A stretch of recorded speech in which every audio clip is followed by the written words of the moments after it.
Kalaupun kamu berbuat dosa, penuh langit dengan dosamu, kemudian kamu menyesal dan bertaubat, Allah pasti akan menerima taubatmu. Hadirin yang saya hormati, inilah momentum Ramadan, saat dimana kita melakukan pemutihan diri. Masih ingat cerita dalam kitab Durratun Nasihin? Saya ulang lagi cerita ini untuk sugesti. Ada buajingan tengik pernah membunuh 99 orang. Satu saat hidayah datang kepadanya, terniat ingin bertaubat. Dicarinya seorang ustadz, ketemu ustadz kepalang ajar. Ustadz, ya, apa? Saya mau taubat, diterima apa tidak taubat saya? Emangnya dosa kamu apa? Saya pernah membunuh 99 orang, Ustadz. Ustadznya melotot. Wih, banyak amat. Enggak segampang itu nyawa hak prerogatif Allah. Cuma Allah yang berhak ngambil. Membunuh tanpa alasan yang benar, dosa besar. Dosamu kelewat banyak, Mas. Enggak bisa. Dia vonis lebih dulu kayak surga milik bapak moyangnya. Ini preman kita pikir ini ustadz saya niat baik-baik kok ngomong yang gak enak. Daripada 99 tanggung, saya lempengin aja nih urusan. Dibabat lagi ustadz, tamat, selesai, pas, cepet.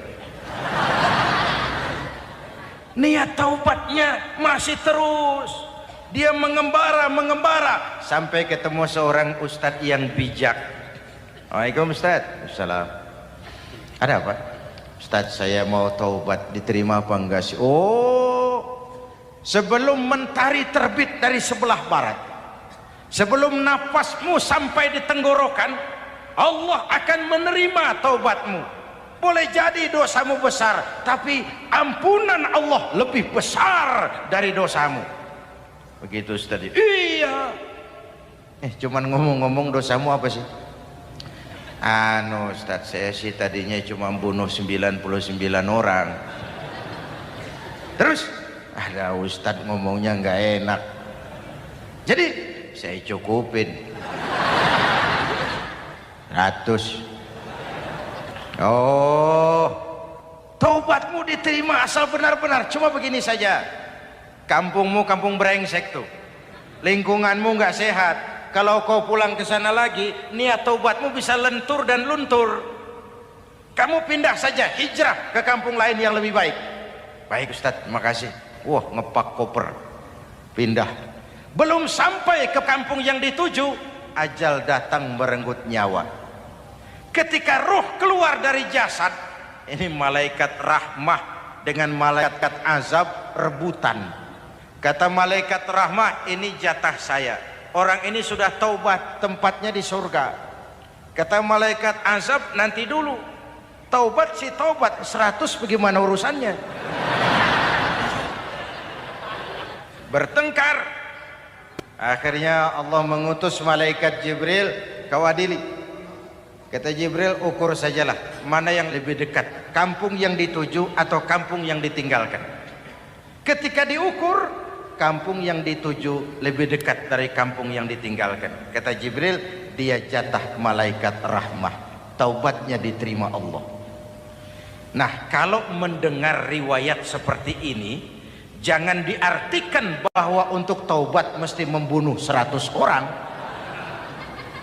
Ini harus diartikan bagaimanapun besar dosa dan kesalahan yang kita lakukan, jangan putus asa dari rahmat Allah. Sebaliknya, bagaimanapun banyak kebaikan yang kita kerjakan, jangan puas hati dan sombong diri. Kita belum tahu akhir perjalanan hidup ini. Kita hanya berbuat dan berbuat. Kepastian itu haknya Allah. Ada yang masuk neraka karena menyiksa kucing. Ada yang masuk surga walaupun sudah membunuh 100 orang. Bahkan Kalau nanti saudara di surga ketemu orang-orang soleh, saudara nggak usah kaget, itu memang tempatnya di surga. Saudara akan kaget nanti kalau di surga ketemu pelacur. Pelacur masuk surga.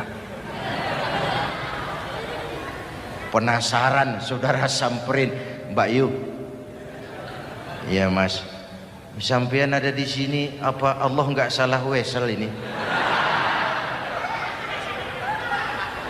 Iya Mas, saya ini ada di surga sini. Padahal waktu di dunia dulu saya ini siapa Mas tahu kan? Mas juga langganan kan waktu itu.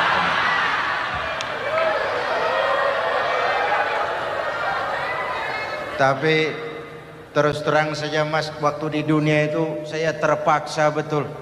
Sejak lahir saya sudah yatim piatu. Sejak kecil sudah yatim piatu. Ada tetangga saya muslim sedikit kaya, tapi pelitnya 17 setan. Akhirnya demi tuntutan perut saya merantau ke kota besar. Ada yang nolong, katanya kerjanya ringan, uangnya lumayan. Apa? Yaitu demi sesuap nasi saya lakoni. Satu malam saya lagi berangkat dagang, lewat Masjid Baitul Ihsan, ada ceramah. Saya dengar dari jauh, ustadznya pidato, katanya Allah berpesan, "Lau amiltumul khataya hatta mala'atis sama, thumma nadimtum, fataballahu alaikum." Kalaupun kamu berbuat dosa, penuh langit dengan dosamu, lalu kau menyesal dan bertaubat, Allah pasti akan menerima taubatmu. Mendengar hadis itu Mas, berlinang air mata saya. Terbayang dosa-dosa yang pernah saya lakukan. Terbayang orang-orang yang pernah menanamkan modal asing.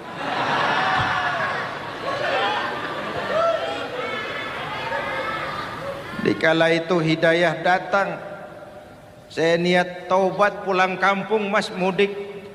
Lagi ngepak koper mau mudik, tamu datang, saya bilang mulai malam ini saya berhenti dagang. Taubat saya sebenar-benarnya, taubat saya diterima Allah, walaupun mampir dulu, transit dulu di tempat lain. Akhirnya saya sampai juga ke sini. Inilah Ramadan. Orang baik bukan orang yang tinggal lagi di masa yang akan datang. Maka Nabi berpesan, tuba liman syaghalahu aibuhu an uyubin nas.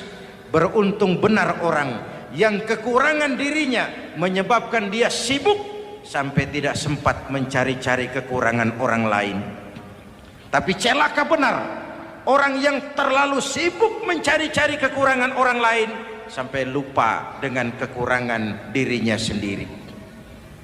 Hadirin, karena itu menurut Al-Imamul Ghazali, Lailatul Qadar itu malam istimewa. Adanya pada sepertiga yang akhir di malam-malam ganjil, 21, 23, 25, 27, 29. Tetapi yang ingin mendapatkan Lailatul Qadar harus berjaga-jaga sejak awal Ramadan. Nggak bisa pakai ilmu ngancem.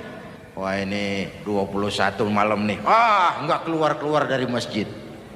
22 libur, 23 absen lagi. Nggak bisa seperti itu. Ingin mendapatkan Lailatul Qadar harus berjaga-jaga sejak awal Ramadan. 1000 bulan, kira-kira 83 tahun. Rata-rata umur orang sekarang kita ini jarang yang sampai 83. Jarang. Kalau menyontoh Rasul jatah kita 63. Hadirin yang saya hormati, sehingga dikatakan itulah fasilitas yang diberikan Allah kepada umat Muhammad ini. Walaupun umurnya relatif pendek, tapi amaliyahnya tidak kalah dengan umat zaman dulu. Benar, Nabi Nuh umurnya 950 tahun. Ibadah umatnya berarti panjang, tetapi mereka tidak ada Lailatul Qadarnya. Benar Nabi Adam umurnya panjang 2000 tahun, umatnya rata-rata sekian. Tetapi tidak ada nilai tambah yang diberikan Allah kepada mereka. Kita umat Muhammad ini umur relatif pendek. Kalau nyontoh Nabi 63 tahun, betul. Tapi bayangkan ada Lailatul Qadar yang nilainya khairun min alfi syahrin, lebih baik daripada 1000 bulan, dan 1000 bulan 83 tahun. Kalau 10 tahun berturut-turut memanfaatkan Lailatul Qadar, maka artinya umur kita sudah sama dengan umur umat Nabi Nuh alaihi salam. Kualitas ibadahnya yang saya maksud. Tugas kita memanfaatkan peluang-peluang seperti ini dan mengisinya dengan berbagai kegiatan-kegiatan ibadah. Mumpung Allah menyediakan itu buat kita bersama. Tahun depan nggak ada jaminan kita ketemu Ramadan lagi. Karena itu mumpung senyampang ini diberikan kesempatan memasuki minggu-minggu 10 yang terakhir dari Ramadan, sing-singkan lengan baju, hamparkan sajadah, dan berusaha lebih banyak di masjid daripada di rumah. Hadirin yang saya hormati, dari pembicaraan singkat yang saya sampaikan, Ramadan menjadi agung oleh karena 3 hal. Pertama, ia dipilih menjadi bulan tempat di mana pertama kali diturunkan ayat-ayat suci Al-Quran. Karenanya Ramadan disebut juga sebagai Syahrul Quran, bulan Al-Quran.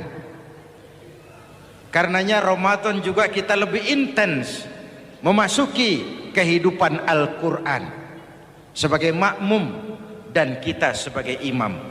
Jika Quran adalah imam dan kita adalah makmum, maka konsekuensinya makmum harus ikut imam, bukan imam yang ikut makmum.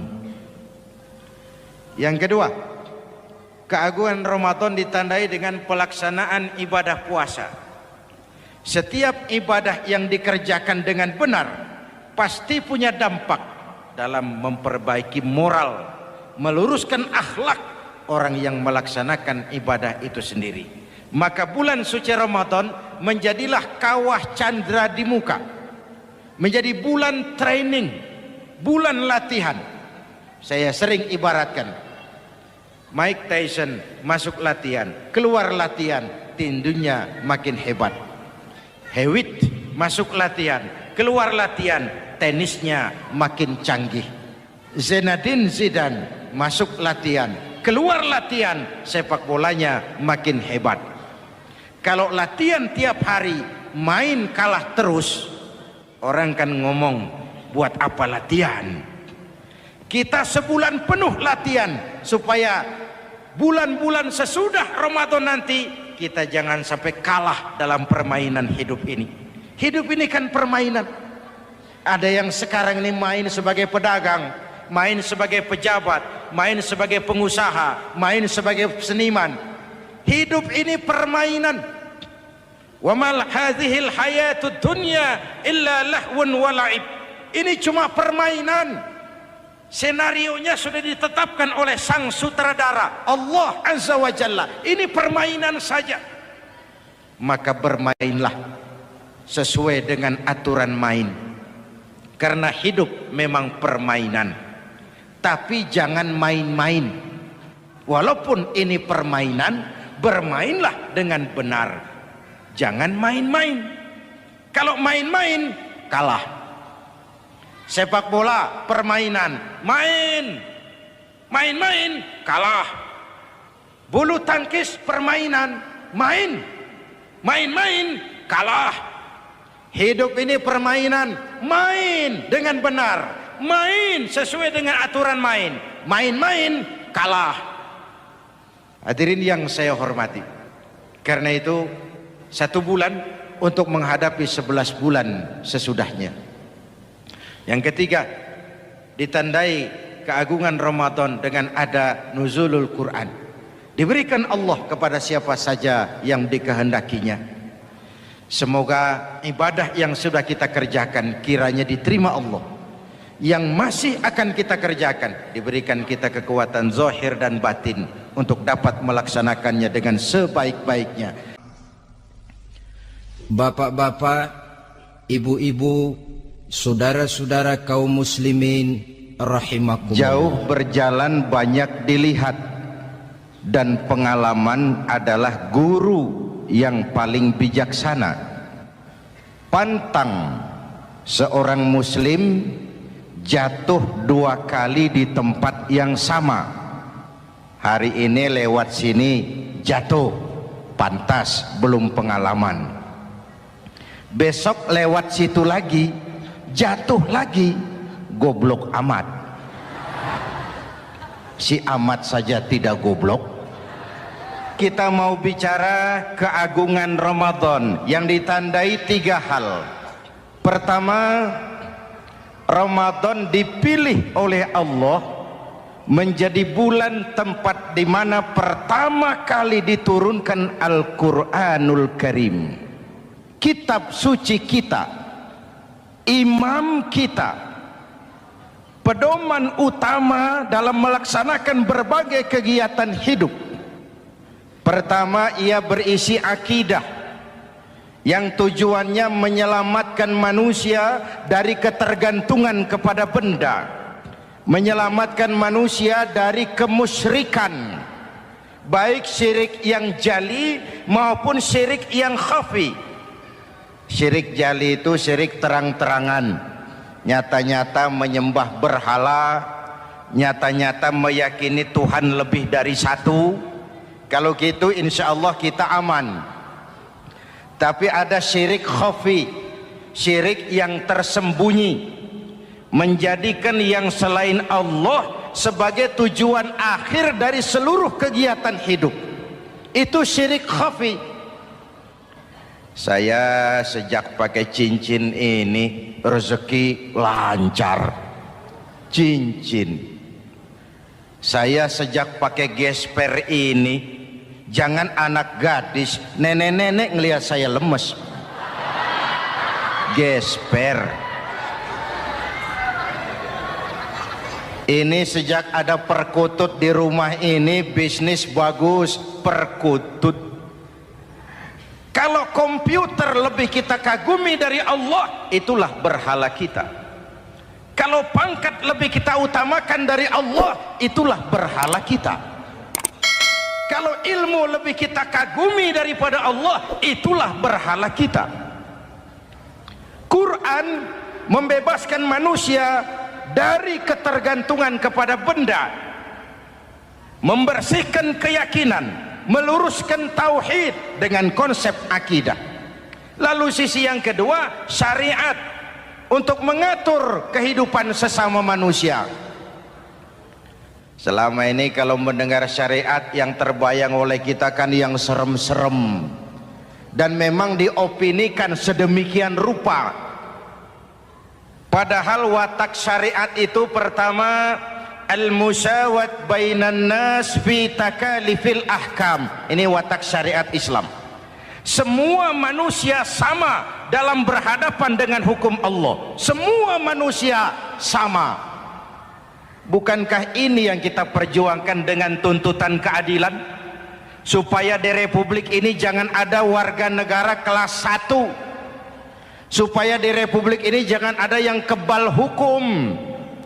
Supaya di Republik ini hukum jangan seperti pisau, tajam ke bawah tapi tumpul ke atas. Syariat mengajarkan al-musawat bainan nas fi takalifil ahkam. Semua manusia sama dalam berhadapan dengan hukum Allah. Ketika mengajarkan orang beramal, Rasulullah kepada putri kesayangan beliau sendiri berkata, "I'mali ya Fatimah, i'mali fa inni la ughni anki minallahi syai'a." Fatimah, beramal kau. Fatimah, solat. Fatimah, puasa. Fatimah, haji. Kalau kau tidak beramal, aku ayahmu Rasulullah tidak akan sanggup membelamu di akhirat nanti. Inilah watak syariat. Tidak mentang-mentang anak kesayangan lalu ada jaminan, sudah Fat, kamu nggak sholat nggak apa-apa, nanti di akhirat ada papi? Tidak.